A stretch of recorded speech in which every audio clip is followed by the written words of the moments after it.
Hey everyone! Today we are talking about all the books that I DNF'd last year, 2022. And that was the first year I really felt comfortable not finishing books. If you don't know what DNF stands for, it stands for did not finish.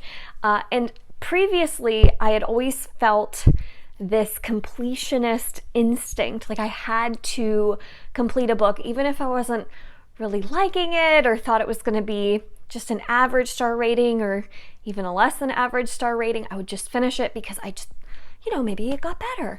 And most of the time I found that the books that I wasn't enjoying kind of at that halfway point were books that did not get better for me and ended up being 3 stars or 2 stars, just very forgettable reads.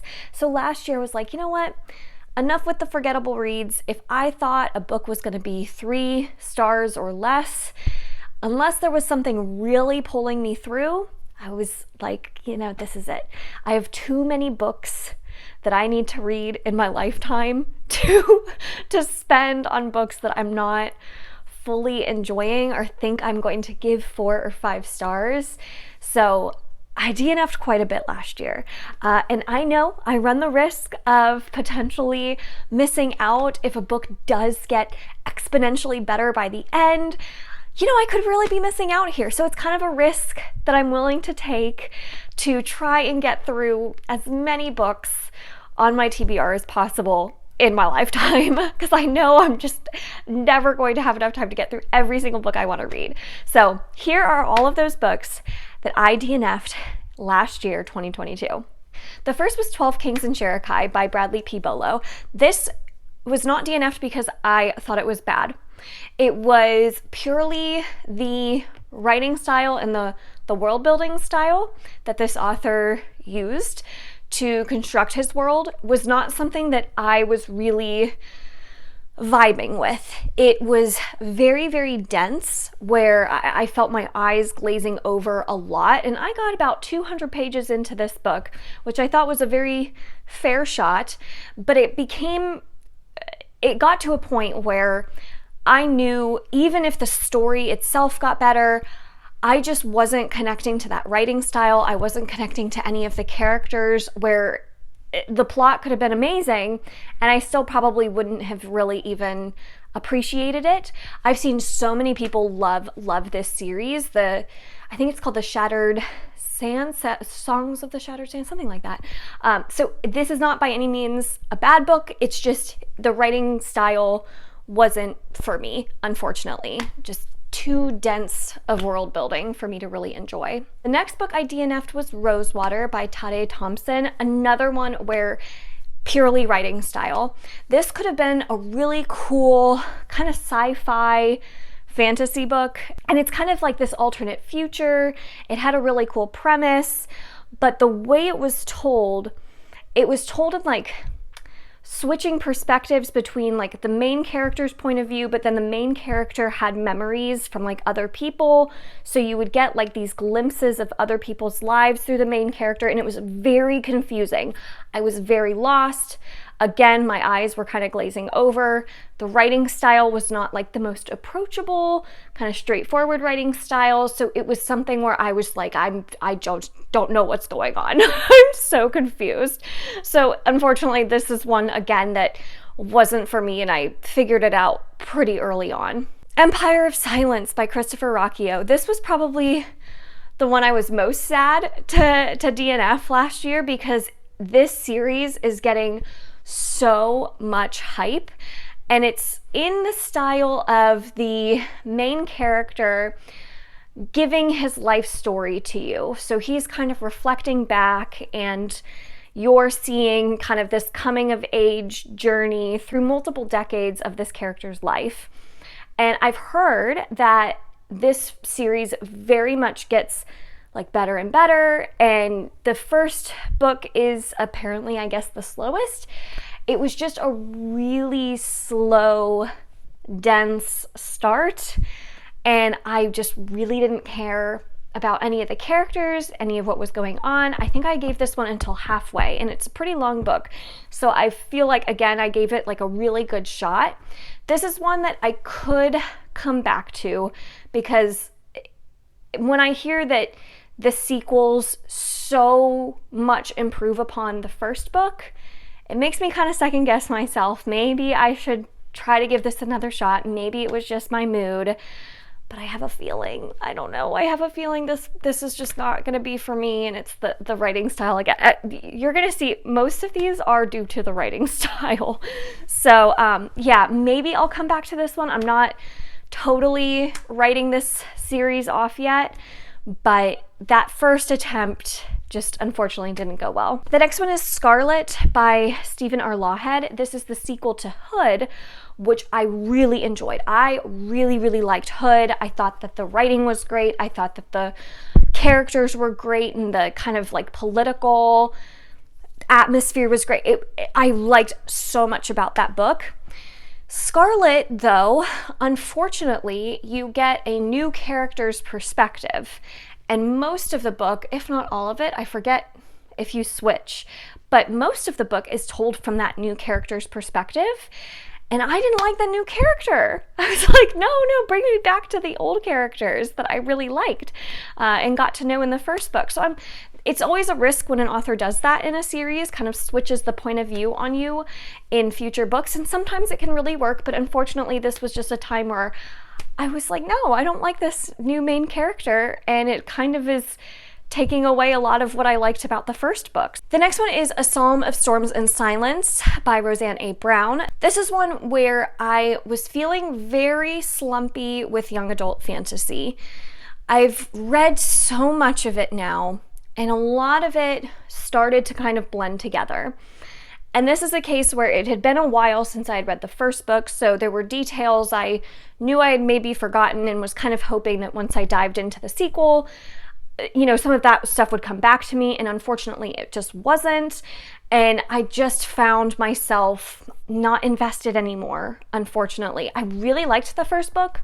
That's one that I do highly recommend, and it's one I think actually leans more towards the little bit older end of young adult fantasy. So I really, really liked it. It's just, unfortunately, once so much time goes by and I don't remember everything, is not fresh in my head, if that sequel doesn't kind of, you know, pull me back in and make me excited to be back, then unfortunately I'm just not feeling, you know, that investment anymore. The Final Girl Support Group by Grady Hendrix. So Grady Hendrix is an author I love. I love My Best Friend's Exorcism. I love the Southern Book Club's Guide to Slaying Vampires. So I just kind of assumed that I would like anything Grady Hendrix wrote. This one I was a little bit nervous about, because I'm not a huge fan of slashers, either in book form or in movie form. I don't like slasher horror. I like more paranormal type horror. And so this premise didn't really intrigue me. It didn't really excite me, but I was like, it's Grady Hendrix, so maybe I'll still really enjoy it. And this is a case where, you know, even though I love Grady Hendrix as an author, maybe he's not an auto-buy. Maybe it's something where if the premise isn't really like exciting me, I don't have to pick up everything he writes, because I just found myself not caring at all, not appreciating a lot of what this book was doing, because I'm not a fan of the slasher genre. I feel like it has a lot of fun Easter eggs for folks who really love slasher, you know, horror in general, and that's just not me. So this one I just did not care. I didn't really care about the plot. I didn't care about the characters. I actually found the main character quite irritating. So this is unfortunately just one where maybe I shouldn't have picked it up, because I wasn't a huge fan of the premise anyway, but I gave it a shot because of the authors. Sorcery of Thorns by Margaret Rogerson. I really, really like An Enchantment of Ravens by this author. And I had heard that a lot of people who don't like An Enchantment of Ravens love Sorcery of Thorns, and vice versa. Maybe if you loved An Enchantment of Ravens, you wouldn't like A Sorcery of Thorns as much. They're very different novels. They read very differently. And this was a case where I probably should have listened to a lot of the folks that were saying that, because I am one of those people who really, really enjoyed An Enchantment of Ravens and did not connect at all to Sorcery of Thorns. I feel like that's actually quite an unpopular opinion. So many people love Sorcery of Thorns, so I still highly recommend this one. I did not care at all about the main character. She felt very generic to me, and the actual like magical library aspect, it didn't feel like it was very much in the forefront of the story. It was kind of just a side thought almost. Like it didn't play a huge role, and maybe I didn't get far enough to where it plays a bigger role, but I just found myself not caring. A History of What Comes Next by Sylvain Neuvel. Love Sleeping Giants. I love the whole, what's it called? The Themis Files. The third book wasn't my favorite, but I loved the overall trilogy. I still really enjoyed. So when I saw a new trilogy coming out by this author, was so excited to check it out. This one read very, very different than Sleeping Giants. This is more of a historical fiction rather than a sci-fi. Yeah, this is what I was like, I am not into this at all. Like the plot of the book itself, I was just not at all captured by. So it wasn't the writing, it wasn't the characters necessarily doing anything irritating. It was just like the plot itself. I was like, I really don't care about this. So yeah, this was another DNF. Caliban's War by James S.A. Corey. Oh man, these are some unpopular opinions, so don't come after me too much. But I liked Leviathan Wakes. I think I gave it 3.5 stars.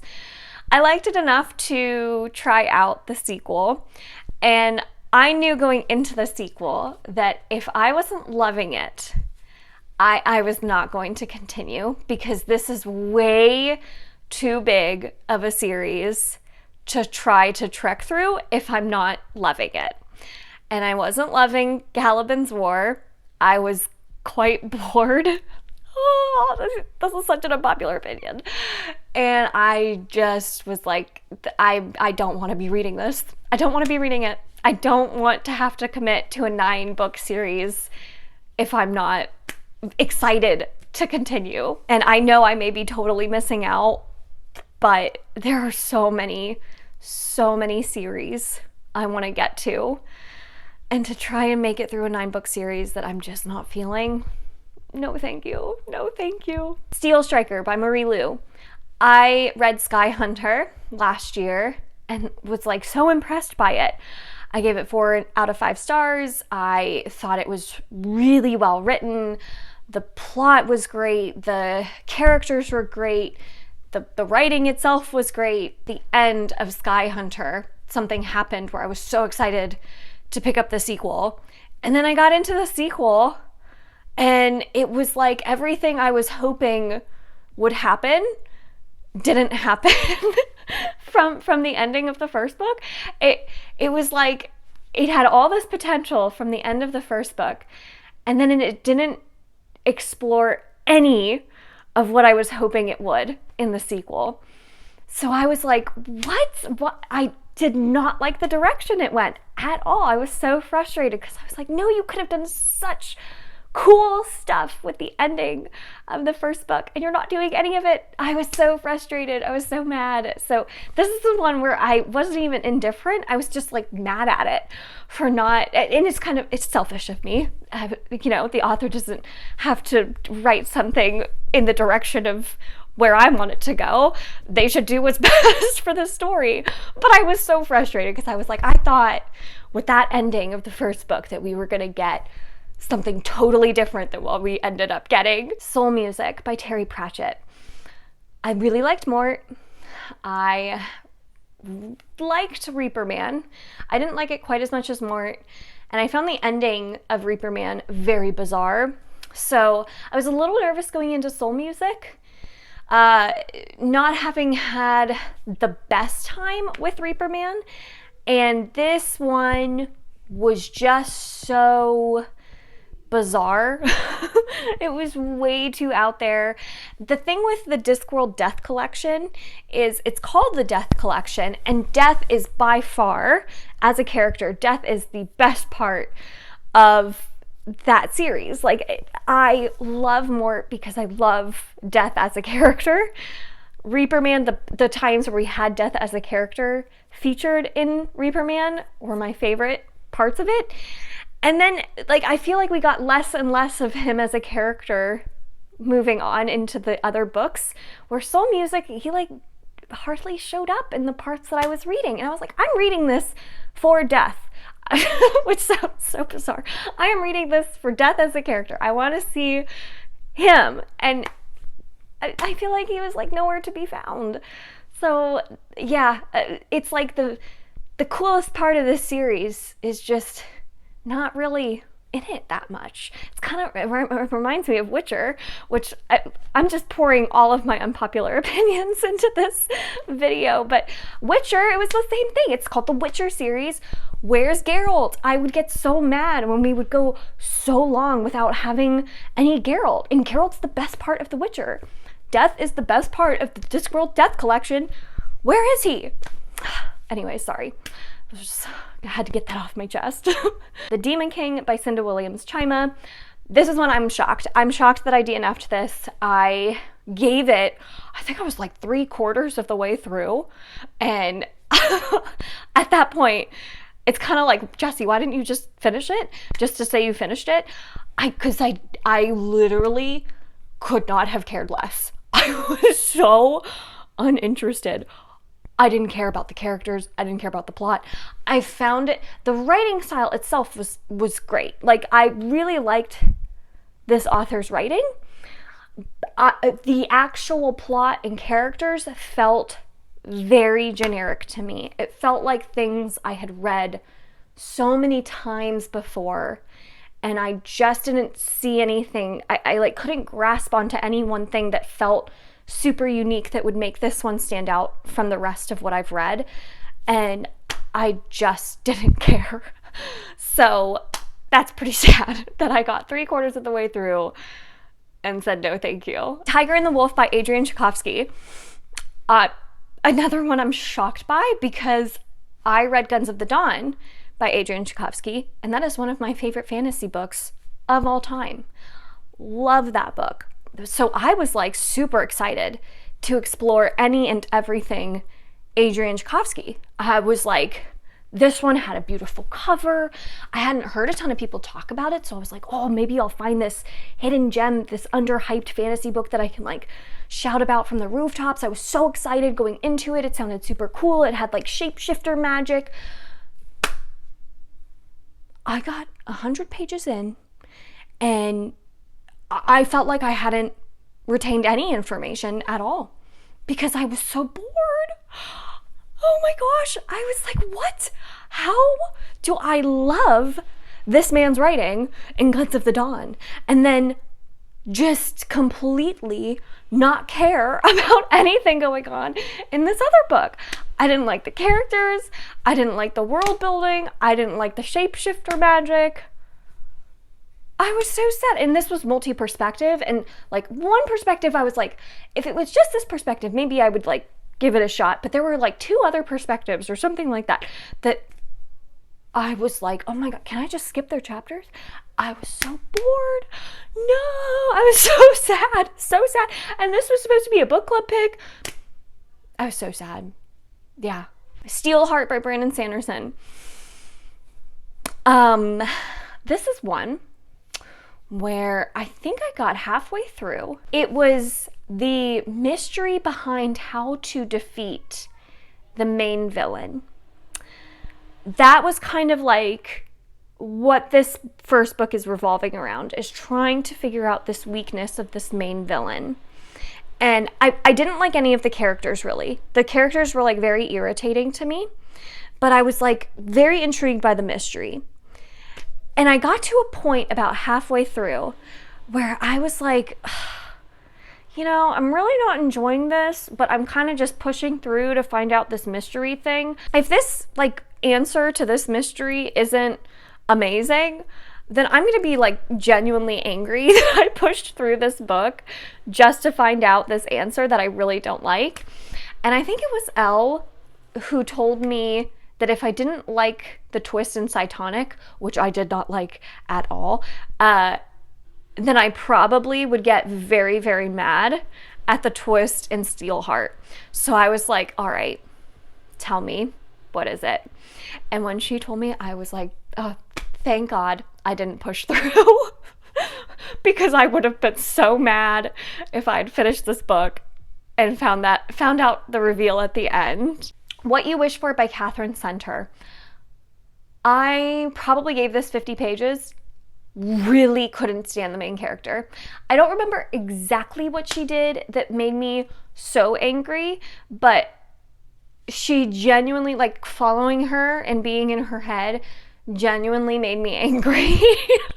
So I was like, no, absolutely not. Yeah, this is what, yeah, no. I really like Catherine Center's other books. I love How to Walk Away, and I really liked Things You Save in a Fire. So I still will check out more Catherine Center, but this one, absolutely not. Was not for me. Never Let Me Go by Kazuo Ishiguro.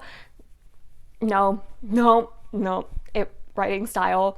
I mean, if you know my taste at all, you probably know Kazuo Ishiguro is not going to be for me. The writing style, very beautiful. I'm sure it's very intelligent and wonderful for some people. A lot of people love this. A lot of people love this author. No, not me. I am just not the most cerebral reader, and I felt like this was a very cerebral book. It's just not for me. Last one, Gallant by V.E. Schwab. I love V.E. Schwab. V.E. Schwab is an auto-buy author. She will continue to be an auto-buy author. I will continue to check out all of her books. This, what I had heard, was YA, but read more middle grade. I would agree with that. This reads more middle grade. And I've heard that this was all vibes and no real, like, plot or, like, character. And I agree. This was all vibes. I'm not a vibes-driven reader. I like a plot, or I like a good character story. And this one, it felt like didn't really have either going on. So I just was like, you know, I love V.E. Schwab. I'll continue to check out everything she writes. But this is not going to be a hit for me. A lot of people love it, so definitely check it out. If it still sounds interesting to you, give it a chance, because maybe you'll feel different, right? So maybe you'll feel like, no, there is enough plot, or there is enough character story here to really, like, sink my teeth into. But for me, it just felt so much more about the atmosphere than anything else, and that's just something that I really don't care about as much in books. I need, if atmosphere is great, as long as it's accompanied by enough of a plot or enough of, like, a character story to keep me going. So yeah, that was it. All right, so those are all of the books I DNF'd. I'm a little scared to see the comments of this video and see how many people are very upset with me after releasing this. I know I have a lot of unpopular opinions. Just know that I don't think any of these are necessarily bad books. I still highly recommend, if any of them sound interesting to you, you should absolutely check them out for yourself. What is one book that you DNF'd last year that you were disappointed to find yourself DNFing? I would love to know. Leave those comments down below. Thank you all so much for watching this video. If you enjoyed it, make sure to give it a thumbs up, subscribe if you'd like to, and I will see you all in my next one. Bye.